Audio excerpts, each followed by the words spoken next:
আসসালামু আলাইকুম রহমতুল্লাহি ওবরকাত। নাহমাদুল্লাহ তাআলা ওয়াসসালাতু ওয়াসসালামু আলা রসুলিহ, আম্মা বাদ। ছেলেদের হারাম 10টি কাজ। এই কাজ আমরা শোনা মাত্রই এড়িয়ে চলার চেষ্টা করব ইনশাআল্লাহ। ছেলেদের 10টি হারাম কাজ, এই হারাম কাজগুলো কী কী আসুন আমরা সবাই জানার চেষ্টা করি ইনশাআল্লাহ। 1 নম্বর হারাম কাজ হলো মুখের দাড়ি কেটে ফেলা। 2 নম্বর হারাম কাজ হলো চুল কালার করা। 3 নম্বর হারাম কাজ হলো টাকনুর নিচে কাপড় ঝুলিয়ে পড়া।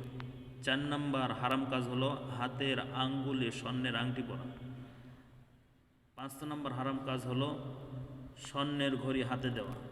6 নম্বর হারাম কাজ হলো গলায় মালা পরা। 7 নম্বর হারাম কাজ হলো হাতে চুড়ি পরা। 8 নম্বর হারাম কাজ হলো কানে দুল পরা। 9 নম্বর হারাম কাজ হলো মেয়েদের পোশাক পরা।